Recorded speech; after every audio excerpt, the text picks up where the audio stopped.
Cleaning my glasses. The last thing I needed to do. What's going on, everybody? Happy Wednesday. My name is Sean Shapiro. I am a former police officer, traffic guy, fan of police. Always wanted to be a cop since I was a kid. And now I've left policing. I've retired. But doesn't mean I don't know anything about stuff and things. I know lots of stuff and things. I share that stuff and things, those stuff and things, with you. It's something I really enjoy doing. And now I get to do it online from the comfort of my own home and soon to be another studio. But I get to do that and continue to contribute as a, upstanding member of society with the help of Barrett Legal. These fantastic people that happen to be lawyers, do stuff and things. They are specialists in, well, they're specialists in so many things, but Barrett Tax Law is now not only Barrett Tax Law, but Barrett Legal. They did tax. They were the specialists. Like Dale has books and books. Dale's being the big boss there. Books and books about tax law. I think he said one of his books is Pay Way Less Tax to the CR. I don't know. He wrote them. You read them. But he does support what we do here. And Barrett Legal is a sponsor. They also have a promotion if you want to get a will done, but go to trafficcop.ca if you want to look at that. Buck Fanks says, stuff and things are lit.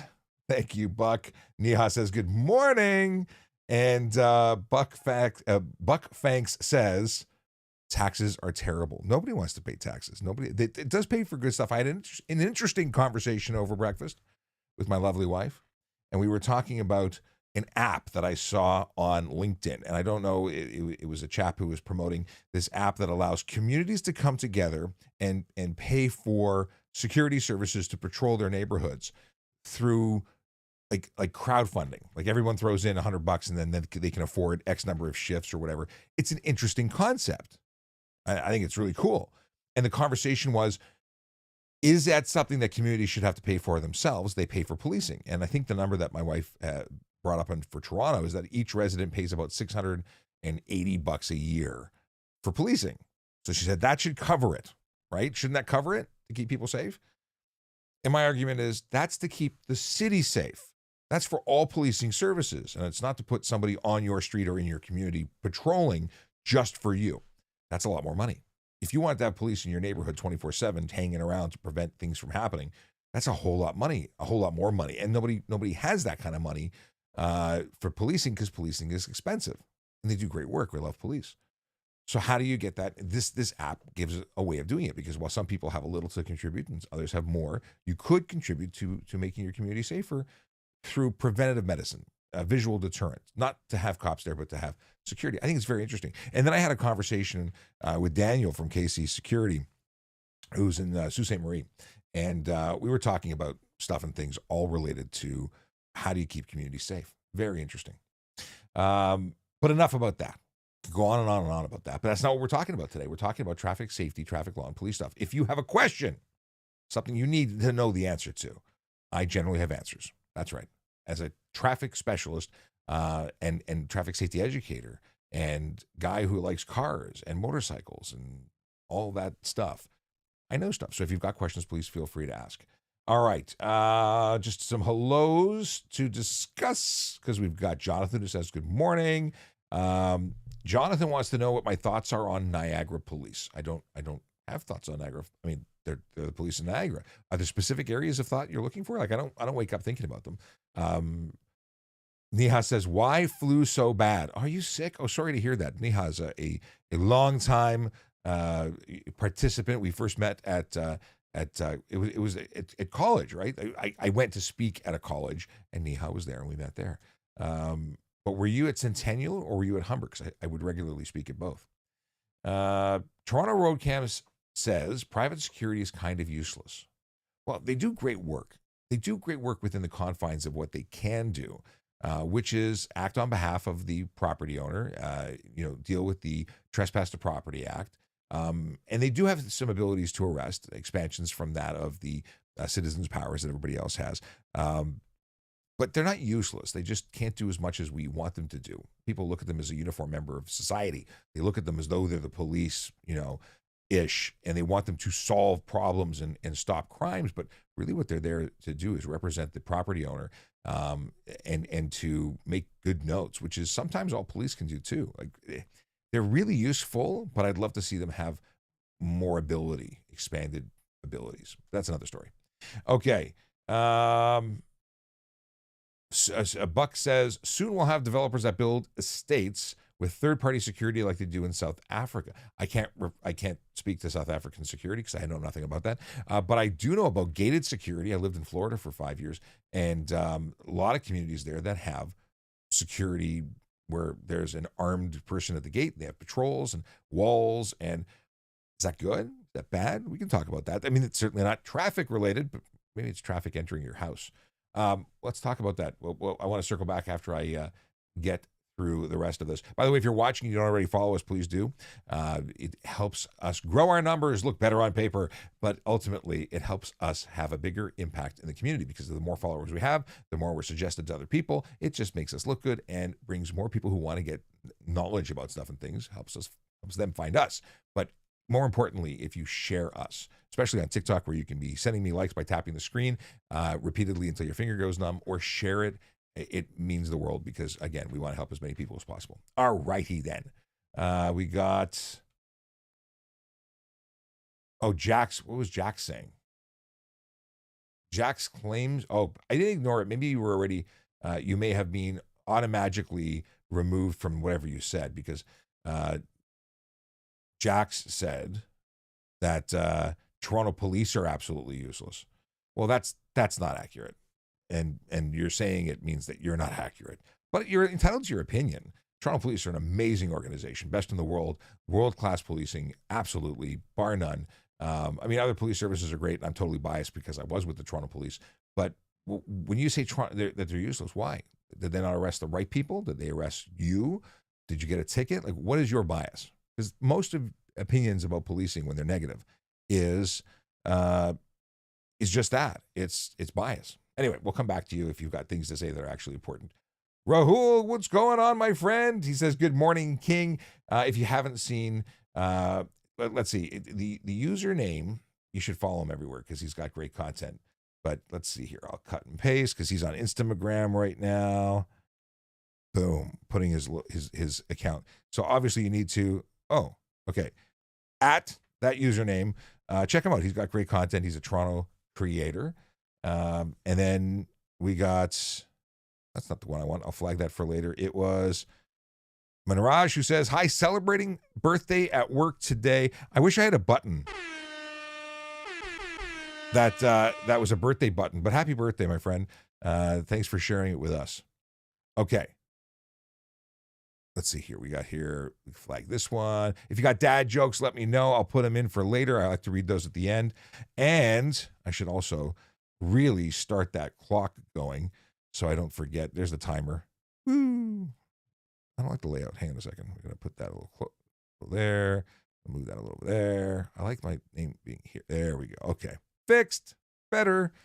45 minutes of Q&A, then we'll get into some wrap-up time. It never ends at an hour, but I do have appointments this afternoon. I got a bunch of Zoom meetings all day, so there you go. Oh, and Rule says Toronto is better than the NYPD, greater than the NYPD is what he put. Listen, we are, I think, most similar to the NYPD. You know, it's like they're the biggest in the States. We're the biggest municipal in Canada. It's pretty awesome. People don't have an appreciation of what it must be like to have that number of people entering a city, policing the big cities. We're the biggest city in Canada.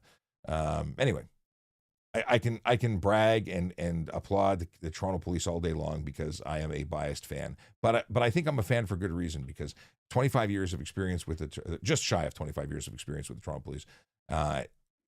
I've seen all the good, I've seen all the bad, and I've also seen other agencies, and I think we're pretty awesome. Bernhard has a dad joke that I'll flag for later. If I had a producer, I would just say this would all be happening in the background. I wouldn't know any of it, but I am verbalizing my actions similar to that of how I used to utilize my dash cam or my body cam and my microphone when I would, not body cam, but microphone on my person, because when I was in the cars, it was a microphone pack and an in-car camera. Since then, Toronto Police have body cams, which I've never had experience using.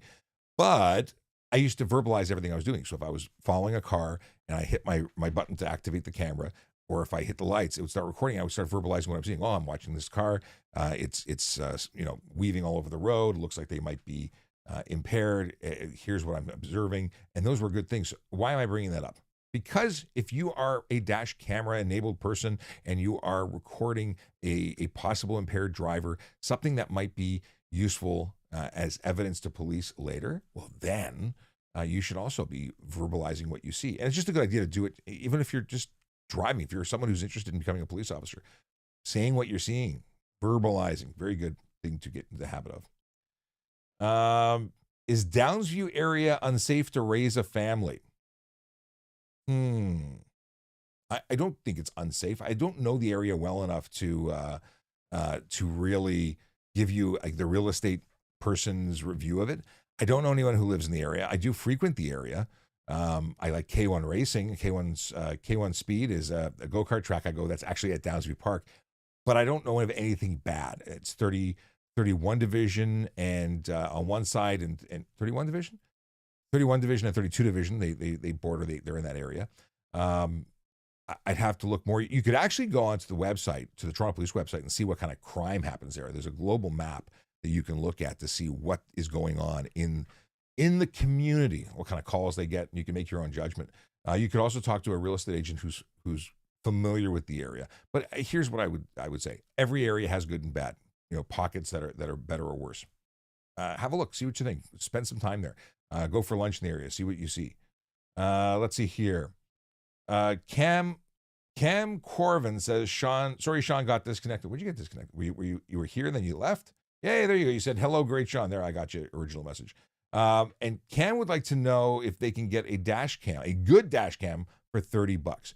A good dash cam, a dash cam that you would probably pay $30 to $50 or $60 for normally, you might pay $50 to $60 normally, might be available during one of the promotional events like Prime Days. But I would say, generally speaking, a good one is probably going to be a couple $100. An adequate, better than nothing one is probably going to be about $50. I wouldn't. Cheaper is not better when it comes to these things. You get cheaper sensors. The low light sensitivity isn't going to be as good. It's really important, although it's important to capture the moment, because if you get into a situation where you've got an impact and your vehicle is hit or something terrible happens, you want an ability to record that. If it's blurry or if it's just a black screen, it's not very useful. So something's better than nothing, but invest appropriately. I spent $550 on mine. I'm a nutcase when it comes to technology. I like the toys. I also want to be able to use that content, that video for content on TikTok. So I was willing to invest a little bit more. Do with what you can afford. If you can only afford $30, I would spend the $30 because it's better than nothing. That was a very long and involved response for something that was pretty simple, and I made it more complicated. I try and go the other way usually. Let's see here, but you know what? There's a company that that sponsors a friend of mine, Brian Max, Brian Makse. He's got a site. You can get him on all the social medias at Brian Max. Viofo is the company, and what I'm learning about Viofo is that they use the same sensors, that's the Sony sensors that are used in the ThinkWare camera that I have, which that's basically, you buy the cheapy TVs at Best Buy. Well, they're all using the same LG panels usually as the other TVs. So you can get a really good quality without the name that by going to an off-brand and still get performance. But then there's he says $550. Yeah. I spent, and that's not even the most expensive one. The ThinkWare that they have that's replaced the U1000 from ThinkWare that I have, the U3000 now. I think it's like $650, but it comes with all the features. So mine has optional radar. The new one has radar built in. Anyway, down the rabbit hole. I will stop talking about dash cams for the moment, but we can always run back later. Let's see here. Oh, interesting. So Toronto Road Cam says most have zero training or really care about what they're doing. I don't think that's a fair assessment. This is Toronto Road Cams, who is a friend and is bashing Toronto Police. I don't think that's accurate. Well, first of all, it's not accurate because any police officer has training from the Ontario Police College to be a police officer. Then they go on the road and get more training. It's a lifetime of training. It's a continuous training for police. And then then they specialize and take even more training. Some people get their PhDs in justice studies. Like they get training, and there's mandatory training, and then there's elective training on top of that. I just don't think it's accurate what you're saying, or you're suggesting that they have zero training. Nobody has zero training and wears a badge.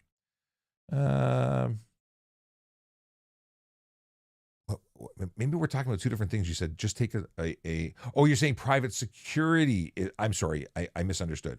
You're not saying Toronto Police has zero training. You're saying that security takes a course online and pays a fee and has zero training. My apologies. You're not bashing Toronto Police. But Jonathan, following up with the Niagara question, says, Niagara got back to my application 3 months later. So you applied, they got your application 3 months later, and what happened after that? Here's the deal. It's a long process. Don't expect quick responses. It takes a year sometimes to go to court for traffic court, never mind applying to the police agency. But yeah. Let's see here. Neha says, Neha is right. Neha's working as a security officer right now. And she asks, what would you think would make it better? What would you like to see in terms of training for security guards? It's a good question. What is the expectation of the public of security? This is definitely not. We've gone so far from talking about our regular topic, which is traffic and the auto show. I'm going to be at the auto show from the 13th to the 23rd. I'm going to be there every day. Every day, I'm hanging out in the Toronto Police booth with my Blue family there. And I'll be hanging out with anyone who comes down because we're going to be doing, I'm going to be we're going to do live streams. We're going to do the game show stuff. We're going to do, I'm going to be interviewing car manufacturers. I'm going to be doing all sorts of things. Social media craziness. Roll says $99 front and back, bought 3 years ago, never had an issue. That's your dash camera? Good to know. Yeah, some good stuff out there for reasonable money. Okay. Jax is the one who is complaining about Toronto Police. Toronto road cams, I wholly apologize. You were bashing security, not TPS. So Jax is saying Toronto Police are terrible and a waste of taxpayer money. Jax, you don't know Jack. That's the truth. But yeah, keep it up. Just keep spamming. We'll have to mute you. But you're entitled to your opinion, but you're wrong. Your opinion is incorrect. All right, moving on. Tyler, thanks for following. Rocky, thanks for following. Steve P says, training requirements need to be vastly improved before security guards are given more authority. Obviously, you need to have the adequate training. You can't take someone who's taken basic training as a security guard to make notes and call police to give them more authority. But I think you could do stage stuff. I think you could even get to the point where you have them potentially even get qualified for expanded authorities if they meet the requirements. Like it's just like firearms ownership. I think that I don't have a problem with people owning firearms as long as they qualify for them. Not that you just paid a fee to get a license. Alexandra Pitt says, haven't seen you for a while. The beard threw me off. Yes, this is me. I could go deep cover now. No one will know who I am. It is something that it's great that you found me. Why is this doing this? It's great that you found me. Very happy to see you again. If you haven't followed this channel, please do, because this is where I'm hanging out right now. We did create an Ask a Traffic Cop channel. If you have time, follow that too. It's only got 180 followers. I'd love to get it to 1,000 so I could live stream there. But my goal is to expand this Canada-wide and have police officers from all over Canada join me as the experts from their area. That's what we want to do. We want to make this a show where we bring knowledge from all areas of policing and all jurisdictions within Canada. Hey, we'll even do the States eventually. Let's see here. Okay. GTA says, why isn't the city fixing the potholes and cracking roads? Probably money and time, and we're in the wrong season. You can't fix that stuff in the winter. But in the summertime, that's like there's multiple seasons. Well, they say it's what do they say? It's winter and road repair. Those are the two seasons in Ontario. Okay, Neha is going off on for the folks who are anti-security or complaining, but I'm not going to jump into that conversation. Thank you, Jonathan, for the likes. Okay, and Toronto Road Cams had a suggestion for a single camera, but I missed it. I missed the rest of it. But you had a suggestion about a single camera cam, single channel cam. So I suggest 2 channel cameras. But Toronto Road Cams, it might have got flagged. I don't know why.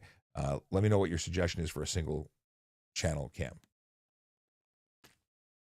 Okay, let's get into some actual traffic questions. I'll come back to other stuff. But here's the question from Brandon. And Brandon had said something else earlier. He says, "Good morning, Sean and all from Daytona Speedway. What a great day for a track day. Stay safe, everyone." Oh, I'm jealous. I'm jealous you're in Florida right now. I'd love to be in Florida right now. Not because it's so cold here, just because I love Florida. And wait, Daytona Speedway. That's not. Where's Daytona Speedway? It's not. Is it Florida? Yeah, isn't it? I'm losing my mind. Where is it? Yeah, it's in Daytona Beach. Of course it is. Okay. Yeah, I lived in Florida for 5 years. Quite in love with that state. But it's not because of the weather. It's just because Disney. We're a Disney family. No, it's awesome. Be safe out there. Thanks for spending time with us. Okay, then we talked about this, and then Brandon's question. Here we go. Question is, when at a 4-way intersection with lights and someone is turning left when cars drive around them to go straight, is that legal? 4-way intersection, you're talking about a single lane, because obviously if you have to drive around them, you're driving onto the shoulder. Otherwise, you'd be in the other lane. So this is where we get into the question of passing off roadway or passing to the right. And there is a law in Ontario specifically addressing this. If you have a paved shoulder, and it's safe to do so, it would be legal to pass on the right. It's generally we think about this as a street or driveway, but I think that if it could be done safely at an intersection, you could do it as well. I'm extrapolating, but it has to be a paved shoulder. It has to be safe to do so. Obviously, if you do it, it's not a paved one, or if it is deemed to be unsafe, you cause a collision, you're going to be at fault. So your mileage may vary.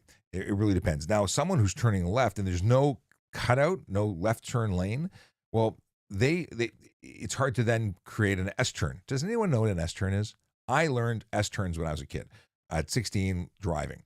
That's where when you have a left turn lane, you make an S turn where you give a little zip zap to the left to be in front of the left turn lane of the oncoming traffic. And that way you have better visibility down the lanes that are coming towards you, so you can safely make your left turn. Anyway, long story short is it's not illegal, or that as long as it's not unsafe and it's a paved shoulder. The problem would be if it's not. Now, most signalized intersections are going to be paved. So give me more. Where is this happening? I want to look at it. I want to like a street view camera. What's the intersection? Because I don't, as much as we've gone down this rabbit hole, I don't think that's a regular occurrence. Maybe in more rural areas. Let's see here. Nicholas Rizzi. Have you had a dark day where everything about being a cop went wrong and you almost felt like hanging up your cop hat and handing in your badge and gun?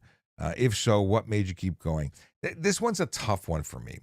So, I was injured in the line of duty. I was on a motorcycle when I was hit by a car. It took me off the road. So I wasn't doing cop stuff, not in its the normal way. That's how I ended up on TikTok. And nothing made me want to get back on the like. Even that, it was a dark day for me because I was injured, but it was just trying to figure out how to get back on the road. But when cops get killed, whether it be responding to calls for service,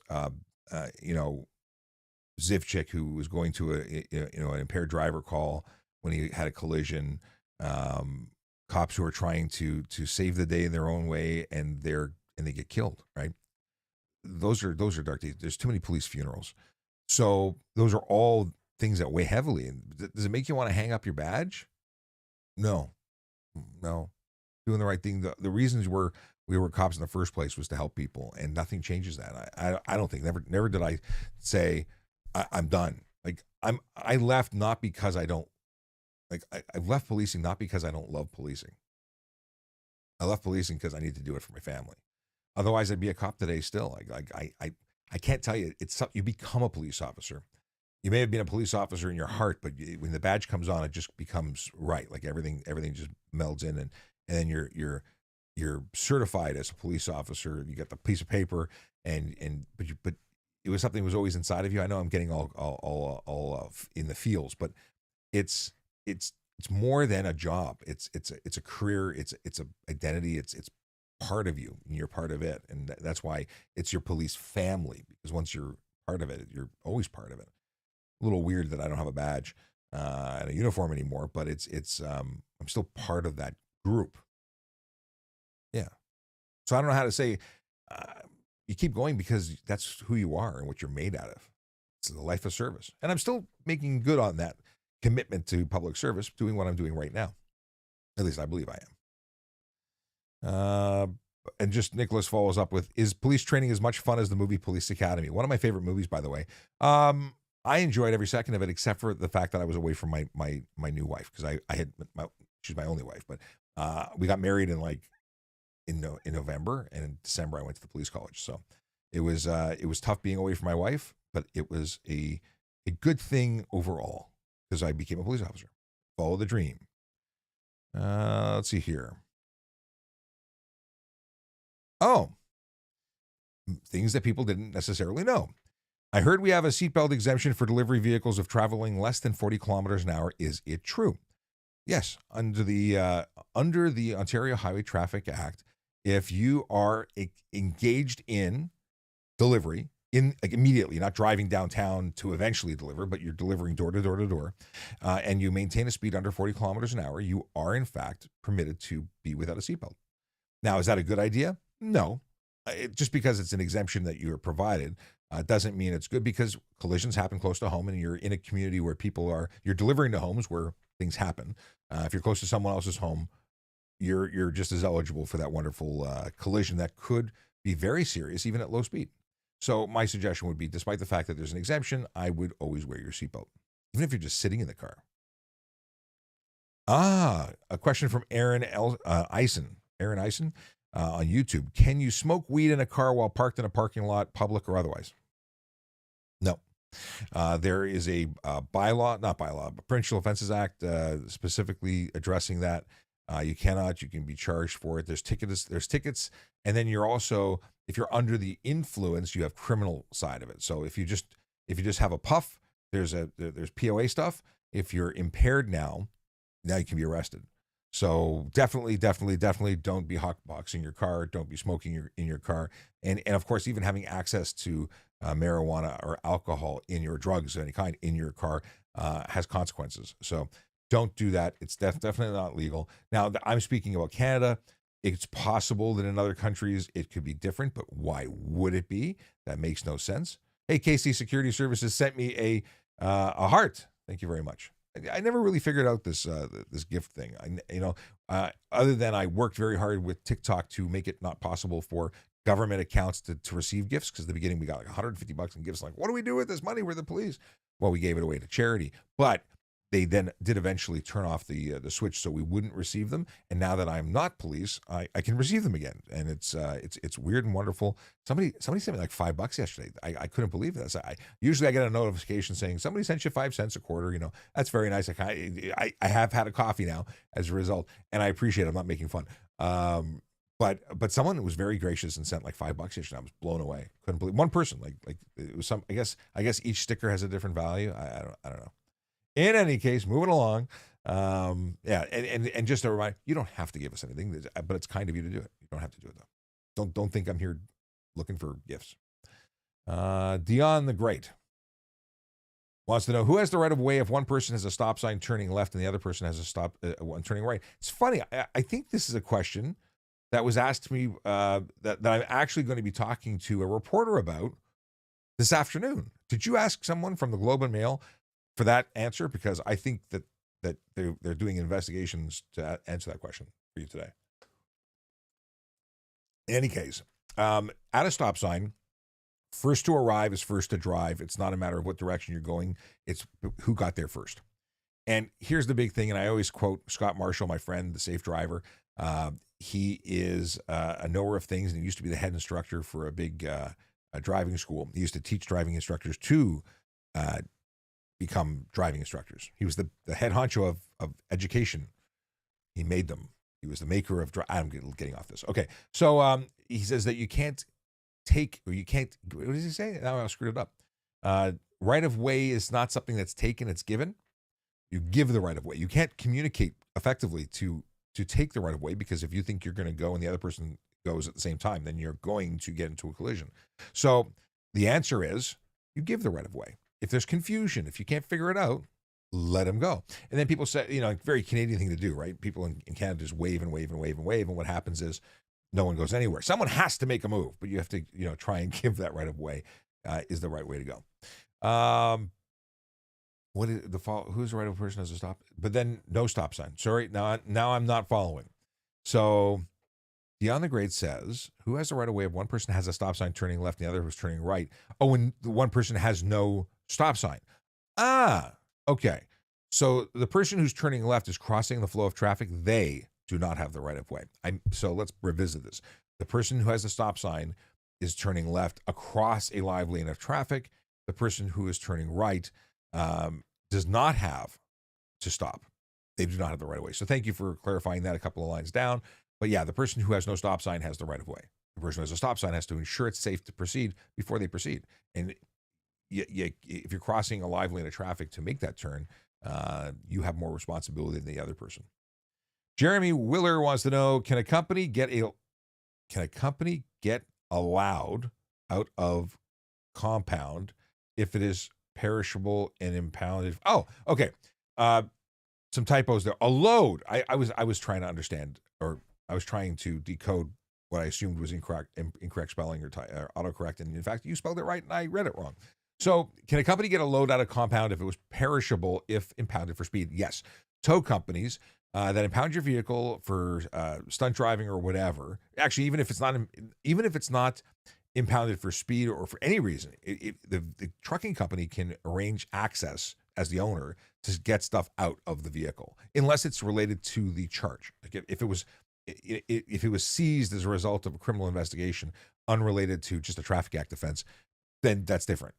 You'd have to talk to the officers and make arrangements. But if they think that the perishable goods have, I don't know, huge quantities of drugs in them, they're not going to release them. But if it's just they were impounded for speeding and you need to get your stuff out, you certainly have access to do that.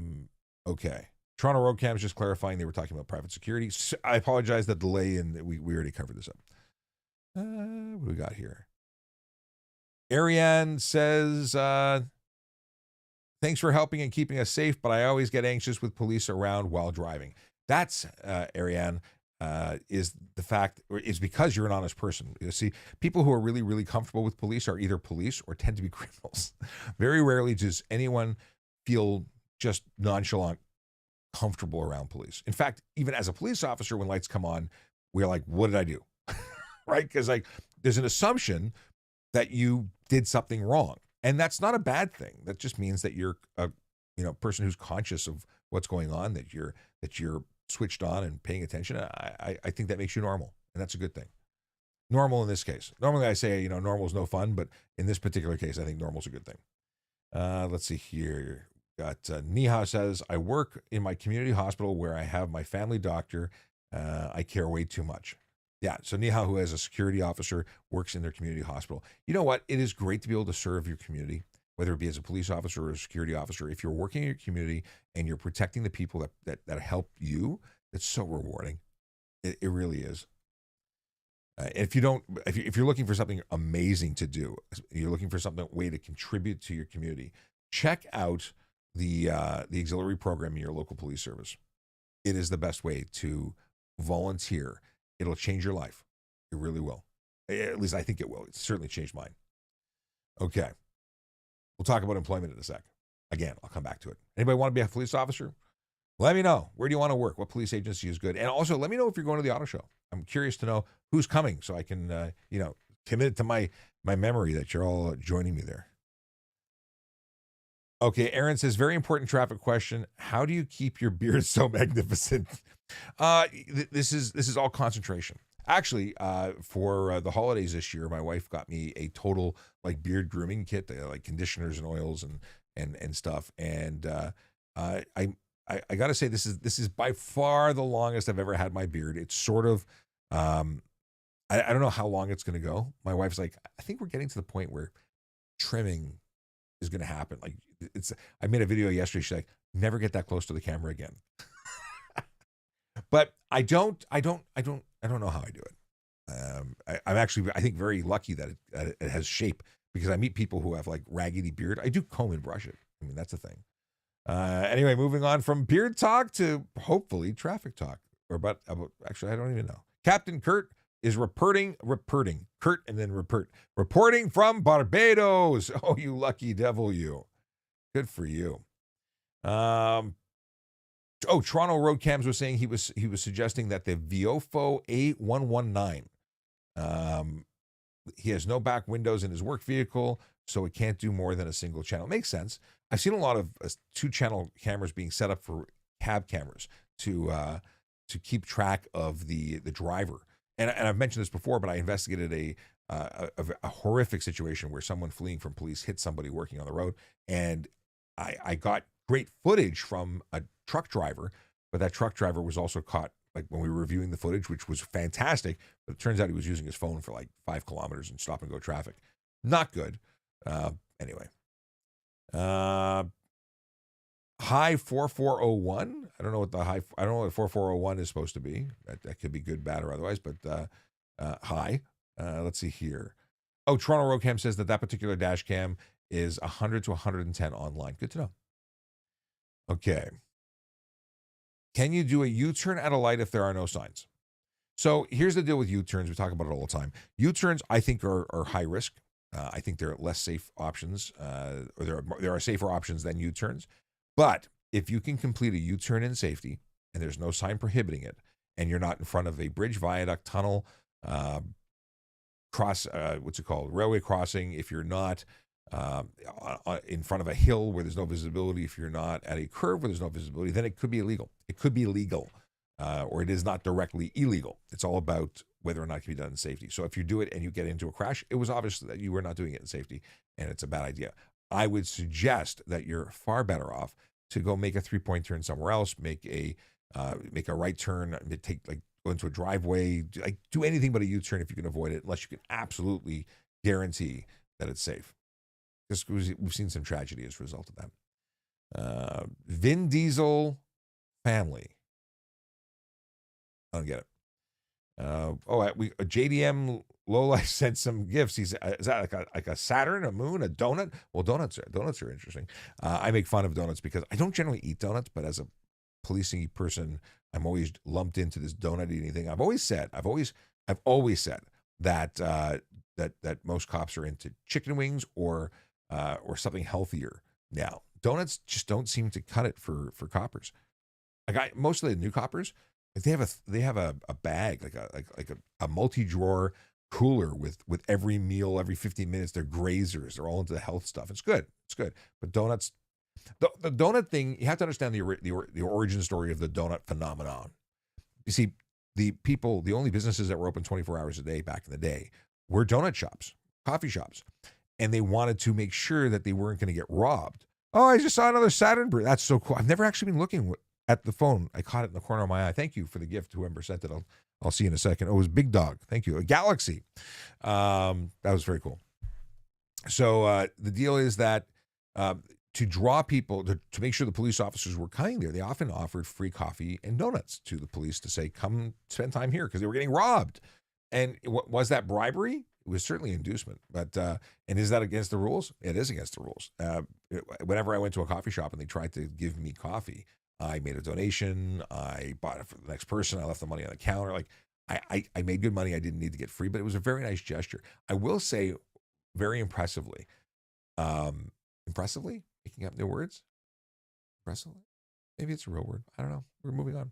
So I did a funeral escort with the motor squad, and I got to say that I love Toronto, and Torontonians are awesome, but sometimes Torontonians aren't friendly, and especially the ones who don't like police. So I was used to a little bit of a cold interaction, but we did an escort that took us to York Region, and we went for lunch once we finished it, because we were entitled to a lunch break.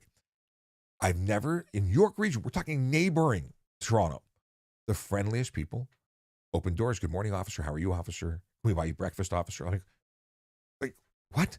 We finished our meal. We asked for the bill. They said, no, somebody took care of it. I'm like, what? Never. That's not true. It has happened in Toronto. It did happen in Toronto once. But once happened at a deli on Steeles. Like, well, actually, you know what? It was on the north side of the road. It was technically York Region. Just a different level of love. Just saying. Okay, moving on. UL Rack wants to know. Ulrack wants to know about a Luka trade. I don't know who Luka is. Is that a sports thing? If trade usually means it's a sports thing. Let's see here. After a police car with sirens on passes you, how much room should they be given before following a proceeding? I don't know if that's actually written into law. And if it is, I don't know what it is. But it should be reasonable. It shouldn't be that you hammer the gas and then try and follow the police car. It should be reasonable. But I don't. Now I'm going to go look it up. I don't know the answer to your question. I should know the answer. I feel like that's an answer, a question I should know. Aaron says, on the highway, are you guys actually trying to pull people over for going over the speed limit by 20? It depends on the officer. It depends on what the flow of traffic's doing. Generally speaking, 20 over seems to be what everybody's doing. It would be ridiculous to pull everybody over. So I don't think anyone's getting pulled over for 20 over because I think that's become the new standard, even though you're all breaking the law if you do it. What do? I do the speed limit. I stay to the right.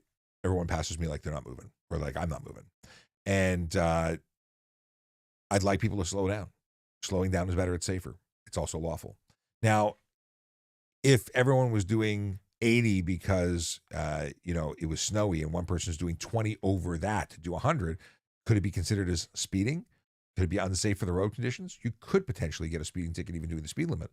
Not for speeding, it would be unsafe. It would be careless driving. But if you were doing 20 over and everyone else was doing 80 because of the snow, then absolutely I'd expect you to get pulled over. But it all depends. Listen, most officers I know are more than reasonable about speed enforcement. They give people 10 to 15 kilometers leeway. Now, is that good? Not necessarily good because it makes it allowable. It makes people feel entitled to do 10 to 15 or even 20 over. So no, we shouldn't be doing it. We should be doing close to zero tolerance. We should do what the digital automated enforcement does, because what that does is it breaks the mold. It makes people believe that they could in fact be charged for breaking law, not just at extreme levels, but at every level. So I think we need more strict enforcement of those rules, because we know that speed kills. We know that speeding is unsafe, that causes collisions. It's sort of the root of all evil when it comes to driving, despite the fact that everyone says, no, it's not. I have all these arguments. Not going to have that argument right now. So yes, you're eligible for, and if you get caught doing it, you shouldn't complain because you were doing it. Should you slow down? You should. Are we actively doing 20 over and 100? I would say that's not accurate. I would say if you're in a 30 zone, I would pull you over at 5 or 10 over in a 30 zone. So don't expect 20 to be the buffer. In a 100 zone, 20 might make you safe. 10 is probably safe. In other zones, I wouldn't play like that. Okay.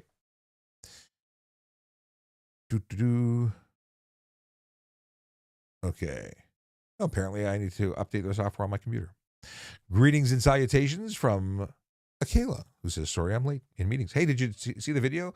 I actually made a video yesterday based on, it was a clip from a live stream when you were talking about street names for Allen Road. Okay. I'm just going to flag these dad jokes. If you got a dad joke, please include it. And I just realized I've spent a whole bunch of time talking and went down rabbit hole after rabbit hole today. But I neglected to remind everybody who I am. My name is Sean Shapiro. I'm a former police officer who goes live on the internet, which is where you are right now, to talk about traffic safety, traffic law, and police stuff. And I do it with the great support of Barrett Legal. They're a law firm that wants to make sure that we do this and help as many people as possible. So if you are asking traffic and police questions, I am trying to answer traffic and police questions for your benefit. And let's get back into some stuff and things. Oh, and by the way, if you go to trafficcop.ca or askatrafficcop.ca, you can see the link for a promotion. Barrett Legal is offering $50 off a will and a free spousal will. So that's 2 wills for $350 instead of $800, which is a heck of a deal. They want to give you a bonus By being a listener, you get a benefit. That's what they said. I want to make it nice. Okay. Ariane says, apparently if you have an electric car, you are allowed to have only one person in the HOV lane. True or not true? The answer is depends. If you have an electric vehicle, if you have a plug-in hybrid, or if you have a hydrogen-powered vehicle, you are eligible for green plates. And the green plate gives you authority to be in the HOV lane. However, not every electric vehicle qualifies. For instance, the Cybertruck doesn't get a green plate. I don't think the Hummer gets one either, but I haven't confirmed that. And it's based on gross vehicle weight. If it's too heavy, despite the fact that it is a green vehicle, it does not qualify for a green plate, which means they cannot use the HOV lanes solo. Otherwise, they just become like everybody else. They can only be there in the event that they have sufficient numbers of vehicles. No, sufficient numbers of passengers. You know what I meant. Okay. Boop-a-doo. Okay. In an hour, by the way, I'm going to be on the radio. It won't be during the live stream because the live stream will be over, but I'll be on News Talk 1010 talking to Jerry Agar about car theft, fake accidents, collisions, people staging them, crashing into you just to get you out of your car to then steal your car. There was a story that we'll be talking about where someone was actually bumped when they got out to check it out. Someone pulled a gun and said, "Get out, give me the car." And they did. So we'll talk about that on the air. News Talk 1010, 1045. That's when I'm jumping on the air. 1045 or 1050. Either way. If you're listening, we'll be there. Okay. Continuing along. Care Bear. How can you as a male become a police officer? What education do you need? How can you need a grade 12 education as a bare minimum, but it's a competitive process, so more is better. Let's use this as an opportunity to discuss employment. It's such a good. It's just a good thing. TPS careers. All right. We'll move this here for a second, and then we'll put that there and go here, and there we go. Sharing. Woo. Can I make it bigger? Make it bigger. I love the zoom on the auto zoom. There we go. Too zoomy. Beep. There we go. Oh, not perfect. There we go. Careers. If you go to www.tps.ca/careers, you get this magical page of the Toronto Police Service. Now, there you can see what positions are available. And let's just circle back for 1 second.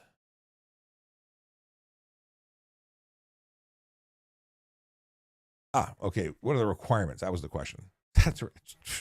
Forgot. If you look at the requirements, things you should know. So you have to be a Canadian citizen or permanent resident, 18 years or older, physically and mentally able to perform the duties of the position, having regard to your own safety and the safety of members of the public, successfully completed at least 4 years of secondary school education or its equivalent.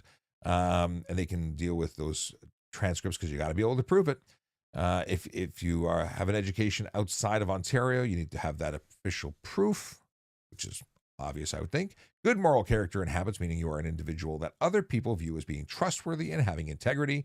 And then you start getting into other things like have no criminal convictions for which a pardon has not been granted, possess a valid driver's license with no more than 6 demerit points that allows you to drive in the province of Ontario with full privileges, have a certification in CPR and first aid by the time the offer of employment is given, possess a valid OACP Ontario Association of Chiefs of Police certificate, successfully pass the hearing standards as outlined by the OACP, and have a minimum vision requirement, or meet the minimum vision requirement of 20/40 uncorrected with normal color acuity, meaning you can't be colorblind. You have to be physically ready and able to achieve stage 7 of the shuttle run and pass the prep test. This is all normal stuff. Go look here. Check out these requirements. Everything is on this page. And then, of course, if you don't meet these requirements, that doesn't mean you can't be a member of the Toronto Police Service in another capacity, like as a special constable, parking enforcement officer, communications operator, volunteer as an auxiliary officer, like I mentioned earlier, greatest volunteer gig ever, or even in any one of the civilian roles that they often post. Let's see what they have on the docket today. Corporate buyer. That's one I don't think I've ever seen before. Procurement services. What does it say? Okay. Opportunity, duties and response. And this is serious. So okay, I'm not going to get into everything, but check it out. There's lots of rules and regulations surrounding buying stuff and spending money as a police agency. So obviously you become the guy or gal who knows about that, or maybe you already do. I wonder if is there a degree in corporate buying? SAP administrator, service person. Oh, I got to call some friends. They're mechanics who are interested in becoming service persons for the police service. The Toronto Police Service has a number of garages throughout the city to service our giant fleet of vehicles, and they're looking for a service person. So I know some mechanics that might want a job that makes $87,000 to $90,500 a year. Yeah, that's serious. Manager, equity, inclusion, and human rights, volunteer chaplaincy, and communications operator. Those are all jobs currently available at the Toronto Police Service. So if you know somebody, please, please, please let them know. We want good people. That's what we're looking for. Good people who want to serve their community in any way they can. And that doesn't mean you have to put a uniform on. It means that you need to care and want to work. Okay. So Dion the Great said, I was leaving the store going right. No sign. Heck yeah. I was. Where'd we go? It updated. Updated. Slow down. Where'd it go? Here we go. People. So funny. I was going through a parking lot on Saturday night. Yeah, Saturday night. I'm going straight through a parking lot, right of way in the parking lot, and this Inkleberry was honking at me and talking with his hands. I'm like, as I went by, I'm like, what is your problem? People think they're right when they're not. Happens a lot. Okay. JDM, thank you very much. Oh my God. What is, the whole bunch of okay. So 4 gifters. I think that was Big Dog. No, JDM Lowlife sent another coffee from BC HP. Oh, brother. Hey, thank you. Let's see here. Oh, by the way, it just made me think of something. If you know a police officer from a division or somewhere in Canada that is a traffic geek like me and might want to be on the show as a guest and talk about stuff and things in their jurisdiction, let me know. I've got some friends in BC and in the area out that way, Alberta and BC. But I'd love to have the opportunity to have guests on the show that want to talk about stuff and things and answer questions for their jurisdiction, so I can actually bring them on and talk about things that I'm not a specialist in, that I don't know about. Go to the local knowledge person.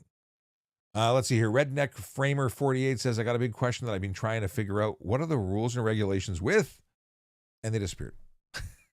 It got cut off. Oh no. This is the limitation on TikTok for questions. Oh, wait. No, it's a different one. Okay. Radix has a question. We'll get to Radix in a second. And then we've got 224 who has a question too, and Wade from Westlake has a question. Okay, we're coming back to you. Oh, interesting. Kayla's having a lot of problems with their internet. Okay. Why is in Towman? We got a question from them. Okay. We'll come back to you guys. We're not leaving you behind. Why is that? What happened here? Oh, the timer went out and things happened. Okay. Everything looked different for a second. Like, that's not the way I want it to look. Okay. Let's see here. Oh, Redneck Framers follow-up is, what's the regulation with having a young passenger on a motorcycle? I'm glad I found your second part of your question. The deal is this. You can have a passenger on your motorcycle as long as they have a properly fitting helmet. Has to be obviously safe. And they have to be able to touch the pegs with their feet in Ontario. Because in other jurisdictions, well, originally they were going to try and make it age-based, and that didn't fly. It was discussed, and then it never went anywhere. So as long as they can touch the pegs, and you can get peg extensions, you can get like higher pegs and make it work for smaller. But here's the big thing, they don't talk about this. As a rider, I want a passenger who is mature enough to hold on and not freak out. Have you ever, as a rider, have you ever had a passenger that when you lean this way, they sit up because they're scared they're going to fall, and then your bike tries to go straight? It's really dangerous. You want someone who's willing to just be part of you, like hang on and just hang on. T says, I am planning to join TPS. Good. We need good people, and TPS, I think, is the best police service in the country, if not the world. Just saying. Let's see here. Care Bear says, my son-in-law wants to be a police officer. Awesome. If they have questions, send them here. We'll talk to them. And Shmeems says, how is it being a correction officer? Thinking about joining, but also a little scared. I have a number of friends who are correction officers, and I don't want that job. I don't want the job being in. I was a court officer where you can't carry a firearm or inside of a jail in a facility like that. So we would have pepper spray and a stick, and that's it. And there's a lot more bad guys than there are good guys. You're alone in there. In the jails, I think they just carry. Maybe they have pepper spray and handcuffs, no baton. He's tough as nails. So I have friends who were corrections officers who became court officers, special constables of Toronto. They thought that was the way to go. I can't really say whether or not it is a good thing or a bad thing. I mean, obviously there are many professionals, and I have a friend of mine who retired as a staff sergeant with Toronto Police, and his wife was I'm going to mess up the rank, was a big boss of a jail.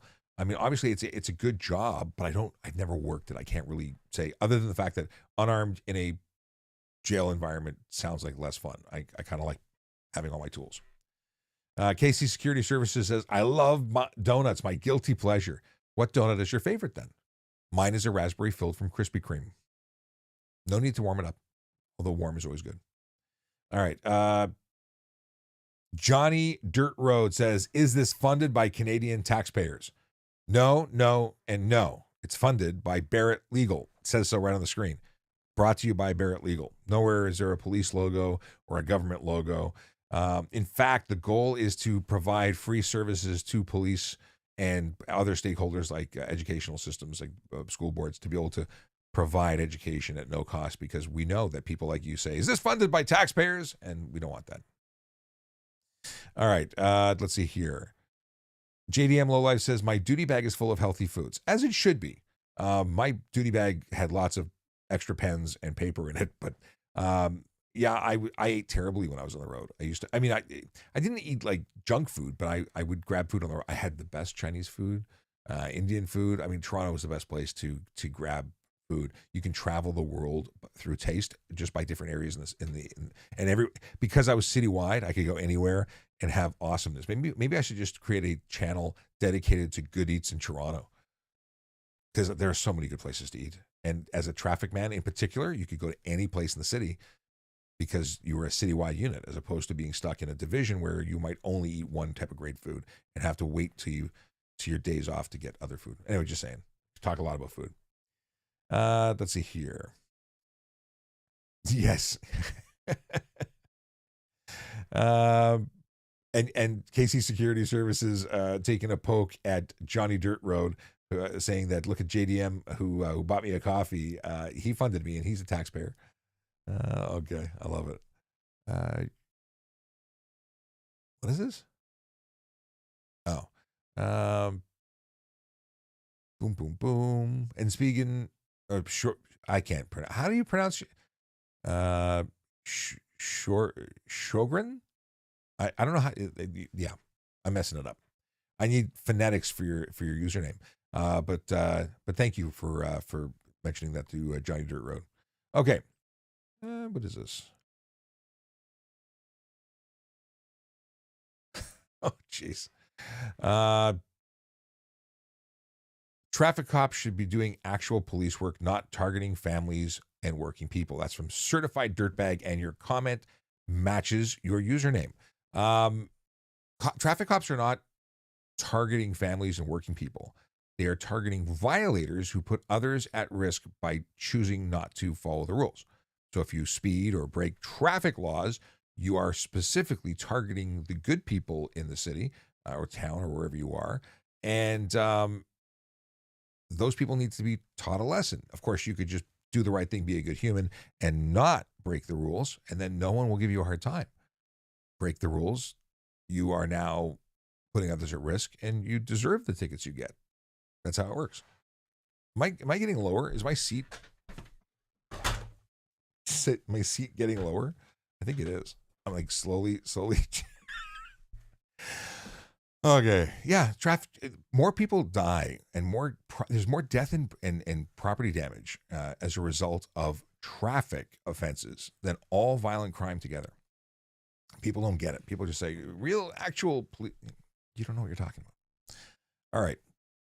And yes, Casey Security Services quite appropriately responded to the dirtbag saying, and I'm calling them dirtbags because their name is Certified Dirtbag. There are separate divisions that specialize in different things. There's major crime units, there's divisional response units, and then there's the traffic unit, which does traffic kind of stuff because it's important. It gets its whole own unit in Toronto. There we go. Okay, Rakul. Let me go back here. Actually, we'll deal with Rakul's question first. I think Rakul is your name. It's Rekul. Tell me if that says something else. For the Polaris slingshot vehicle, why do you have to wear a helmet if you need a G-Class to drive it? Because it's a motorcycle according to the law, and that might be because of the lack of roll cage or various other things, but it is a motorcycle according to the Highway Traffic Act, although it's a car in Quebec. And because it's a motorcycle, it requires an M-Class license, but they have a pilot project giving you the ability to use it with a G. It's a special privilege temporarily that could be revoked. It'll probably become part of law. But the only thing it maintains is that you must have a helmet on. And I've seen many people driving without them. Now, I think that's partially got to do with it has a steering wheel and gas and brake pedals, as opposed to what is the other one called? The boomerang. What's the one that has the handlebars? Looks like a snowmobile. That one obviously is a motorcycle and needs to have a helmet and a motorcycle license. And thank you to the Asphalt DJ who says it's classified as a motorcycle. You're absolutely right. Ben Barrett says, what is the OACP? Ontario Association of Chiefs of Police. Okay, so Radix earlier said, is it not being able to pass an active snowplow applicable only to highways, or does it also apply to city streets? So it really is. It's about does the law state city streets? Now you got me thrown. The big question is, the law is specific to snowplows operating in echelon. And echelon is where you have multiple snowplows working offset, staggered, or like in a line. So the first snowplow takes the far left, drops snow into the path of the second snowplow, which then plows and dumps the snow in front of the third. So as long as there's two or more, it's echelon. You can't pass them. Let's get the wording. I'm butchering it. Hang on. Hang on. HEA. And then we have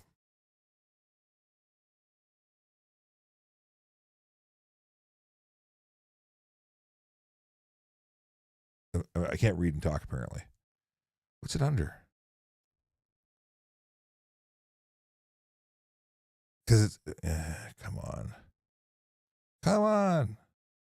Plow. Improperly pass snow plow.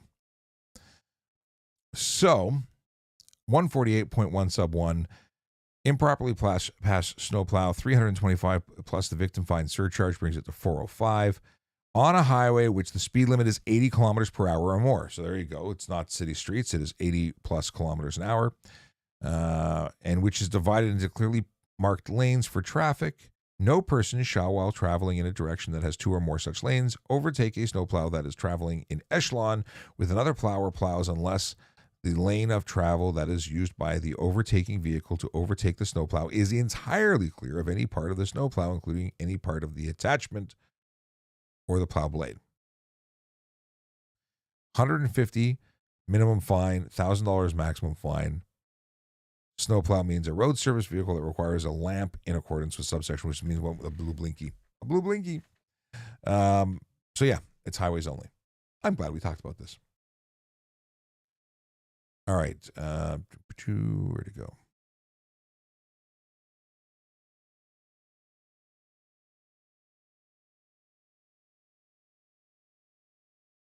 Not sure what the ash. What is this?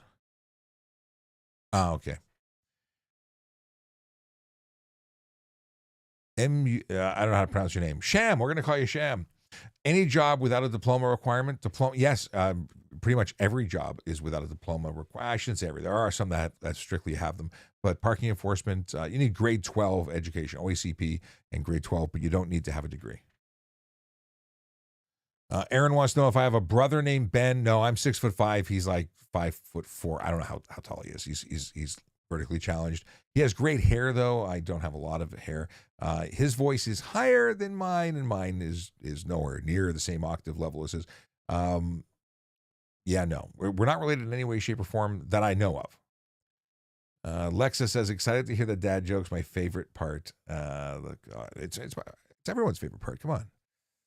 Okay, I met it. What is this? Jay Kern says, I met an officer and thanked him for his service. He had the biggest smile. I wish more people would do that. I had this very conversation. I was meeting with the principal of my kid's school today, and it was actually the vice principal I was talking to afterwards. And the vice principal and I were talking about parking enforcement and stop sign enforcement in front of the school, because it's a major problem. And there has been recently a lot of attention being provided by local parking enforcement and police officers to help. And I was telling her that I make a point of going and thanking police officers and parking enforcement officers for the work that they do, because they are helping keep our families safe. They help keep our cities moving, and they don't get the love that they used to many years ago. So if you see a cop, thank a cop. If you see a parking officer or even a what's called a bylaw officer, they're all doing things to make life better for you. Thank them. They don't. I guarantee you, a bylaw officer doesn't see thanks, so thank them. It means a lot. Warms them up inside. Redneck Framer 48 says, I've been wanting to join the force, but all the application. Oh, you've done all sorts of applications, but you haven't heard back. Interesting. It does take a process. I don't give up. Don't harass them, but I'd follow up. Or go to a recruiting events and meet a recruiter, or call a recruiter and get some advice. I'm not following up on my application. I wanted to get any advice because I've already applied. I'm not calling you about my application. I'm calling you about things I can do to make me a better applicant and prepare for the next steps. Whenever they call me, I'm ready for the call. This is not about that. I'm calling to make myself the best applicant I can be in the meantime while I'm waiting. Very different than, hey, why haven't you called me? Don't do that. They hate that. But call to improve yourself. That's a good thing. JJ says, my chair is not getting lower. I don't know. I feel like I'm shrinking. Okay. What's an M1? An M1 is a motorcycle license, a learner's permit. Blue light you can pass? JJ wants to know. Okay. The blue light just identifies it as a city contracted snowplow. Okay. Why is this? Here we go. How much do you think a minor speeding ticket would affect my application? Minor speeding ticket really won't. You can explain away one, as long as it wasn't egregious, like you're saying minor. So if you're doing 15 over, life happens. If you have a series of them, not good. If you have 6 points on your license, bad, because you can't have more than 6 demerit points. By the way, did you know that I publish this as a podcast after it's done? I download it and put it up. So if you want to listen to this while you're driving, because most people can't sit in front of a computer for an hour, or even on their phone, you got stuff to do. But if you want to listen while you drive, this entire unedited hour and what are we at now? An hour and 9 minutes will be uploaded to the magical platforms that allow you to listen while you drive without burning data or breaking the law. Okay, let's go to a couple questions that are here. Oh, Nicholas with the wonderful question says, ever since you became a cop, are cop action movies ruined for you because every time the actor does something cool or whatever, you scream at the screen? Do you have any idea the amount of paperwork you have to do now? That is, in fact, something that happens in my subconscious regularly. Here's the deal. I can suspend reality and enjoy a movie. But I do often drive my wife crazy by going, that would never happen, right? Oh, no, never. There's no boss. No. Yeah. And there's things that just wouldn't happen. Like so here's something that people don't know about me, or I don't think know about me. I used to do a lot of extra work years before I was a police officer. I worked in movies. I worked as an extra because I had met a casting director and they said, you should come and be in the background and have fun. And I did. I did a lot of I did special skills, martial arts, and motorcycle, and all sorts of things in movies that were mostly B movies, like I was in a Billy Blanks movie, and I was slated to fight Billy Blanks. Does anyone know who Billy Blanks is? So, as a martial artist, I was going to be fighting Billy Blanks, and I was basically Billy Blanks was the movie's concept, and I can't remember the name of it, but I bought it on DVD. The concept of it was that they were using VR to train people how to be like ninjas and fight in this. And they were using the UFT campus in Mississauga, Scarborough, somewhere. And they yes, Toronto Road Camp says he sold those workout DVDs. He did at one point. I can't remember what that was called, but that was he was a movie guy, not a very good actor, but yeah. So I was a guard. They gave me a vest, and I'm there, and I got my sunglasses on inside of this university. And I'm holding a staff, and Billy Blanks drove the car with the two other leads through a gate in the student parking lot. And it was a balsa wood gate. It was supposed to explode, and they had special effects. And he was supposed to go straight and veer to the right. And he instead turned right, 90 degrees, where he lost control and drove into a student car, and the whole production was shut down. So my fight scene was canceled because when they finally came back after the lead actress healed from her injuries, I was no longer involved with the process. So I didn't get to fight Billy Blanks, and that bothered me because I would have loved to have had a cool fight scene in a movie, which I never did after that. Anyway, that's my thing. Extras. And to answer your question is, yes, I'm very critical of everything I watch on TV. Okay. We talked about that. Is it illegal to pass? We talked about it, but I'll just readdress it. So we on the highway, you can't pass them in echelon unless they're in a completely free lane with no part of the vehicle in there. But why would you want to pass them? It's snowy over there. It's clean behind them. Stay behind them. It slows you down a little bit, but gets you there safer. What is this? Okay. Sean says, I'm a BFR. I don't know what the FR stands for. I am heading to post-secondary, and I'm not sure if I should do foundations anymore as I do not have any other option. I don't know what you mean by you don't have any other option. If you are looking to become a police officer and you don't have an option to get into any other program, but you can get accepted there, get accepted there. Continue your education. It's a good thing. You don't have to be full-time, but because police foundations isn't necessarily a requirement. You're kind of getting trained for stuff you're going to get trained anyway on when you're hired. But if you have no, I would take almost any course other than police foundations, because accounting is a really good course, and accounting gives you skills and abilities that sets you apart from everybody else who just graduated the same program. So if you want to look exactly like the other applicant beside you, take police foundations. If you want to take accounting or mechanic or anything, that makes you a better applicant, in my opinion. Because guess what? A mechanic could get into traffic, could get into commercial vehicle inspection, could get into all sorts of things as a specialty. You understand vehicles, you're going to go to traffic, totally different. Oh, for real. Thank you. SFR means for real. I see. I'm not down with the lingo. So let me reread that. Sean, I'm a B for real. I am heading to post-secondary, and I see now it makes so much more sense. Thank you. And lastly, he follows up to say, I'm very interested in working for TPS for all my life. Best organization ever. Now, yeah, if you want, you can use less acronyms and write to me. You can get me a voiceovercop at Gmail or just DM me. I answer. Let's see here. Oh, cool. Akela is going to take advantage of the opportunity from Barrett Legal. So go to trafficcop.ca to get that. It's just the first link right on top. I put the promo there, and they'll call you. They'll have a lawyer call you. Hey, Evandro is here. Good morning from Evandro. He says your Brazilian fan is watching again. Welcome, brother. Very excited to watch your progression. Evandro just got a job offer from Peel Regional Police. Congratulations to Evandro. Nicholas says, my birthday is what? June 8th. So apparently I've got to put this on my calendar. Can you please just make a video answering every single dumb question ever? He's the king of dumb questions. They're not dumb questions. They're actually quite entertaining questions. All right. Evandro wants to know, if an adult is drunk and is not fit to drive, a driver with a G1 license can drive the car? For this driver who is drunk? That's the question. The answer is no. In order to qualify as a qualified supervising driver, that driver has to have under the legal limit of alcohol in their bloodstream in order to supervise. If you're loaded, you're not supervising anything. and they don't qualify at that point. So, and it's not about being under the criminal limit of 0.08 blood alcohol content. It's 0.05 to be legally able to drive. So you need to be under 0.05, meaning 4.9 or better. But really, just don't get yourself in a situation. Be a responsible adult. And if you're gonna go somewhere, either don't drive if you're going to drink, or stand at the limit so you can supervise. You can have 1 or 2 as a supervising driver, but you can't be over the legal limit for the province, which is in Ontario, 0.05. And I think it's the same everywhere. If that answers your question, great. If it doesn't, let me know and we'll expand.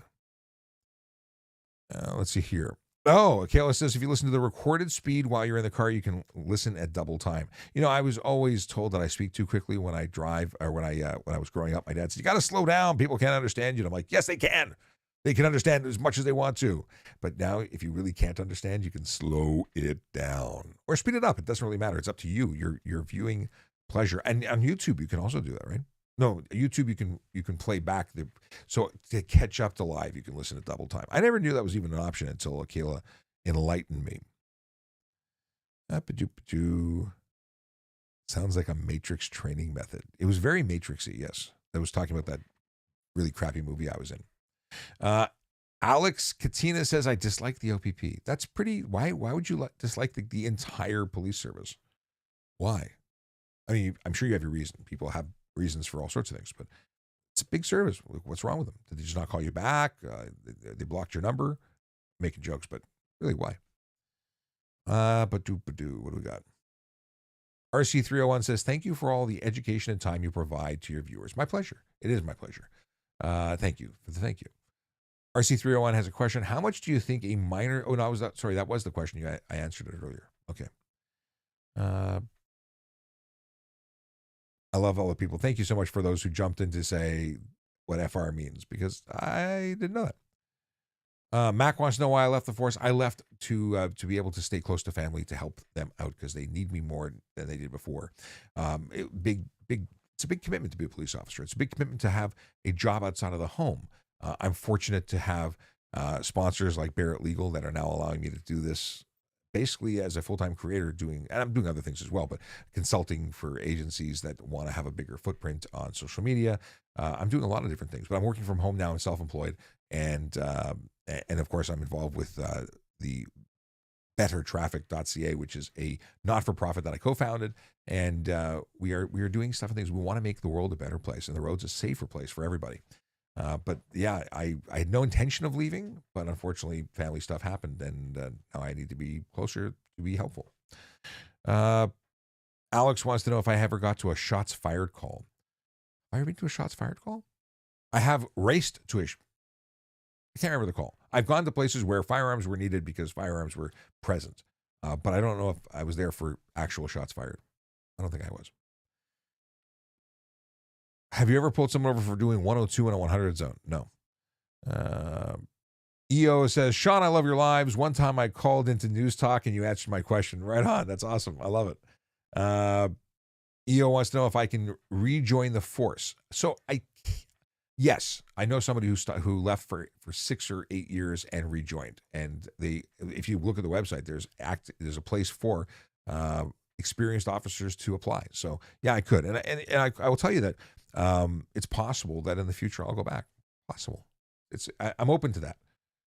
In fact, I've been discussing going back part-time, not as a police officer, but to do social media stuff. Why does Flopper wants to know about Luca? I don't know who Luca is. And EO wants to know, did you ever have the inkling to rejoin? I actually talked about that as I left, saying that I would come back. It's not because I didn't leave because I didn't want to be a cop. I left because of family. Okay, Dogs Hockey 28 says, traffic rules are great to talk about, but how about that Leafs game last night? There was a Leafs game? So I didn't watch the game.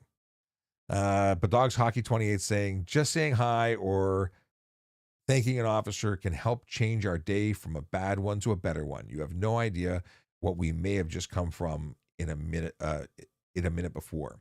Just saying hi. Oh, okay, there was a duplication there. But yeah, 100%. One of my favorite moments of all time wasn't even as a police officer. It was as an auxiliary police officer. I was on a motorcycle traveling. I talked about this. It was even part of my interview. I was traveling westbound on Queen Street, approaching, I think, University. I think so. And I stopped on the at the stop bar at the crosswalk, waiting at a red light. And I look over to my left, and there's a kid, and the face is like pushed up against the glass, looking at me on the motorcycle. And I gave the kid a thumbs up, and his face it was just instant. The police officer acknowledged me and waved or thumbs. It changed his day, and the response changed mine. It's amazing how little things like that can really make an impact. And it's something that happened 20 years ago, and still one of my favorite moments. It was such pure happiness, something so simple. But I have others like my career of almost 25 years is filled with so many cool things. Yeah. Lots of good. Yeah. A lot of hard stuff too.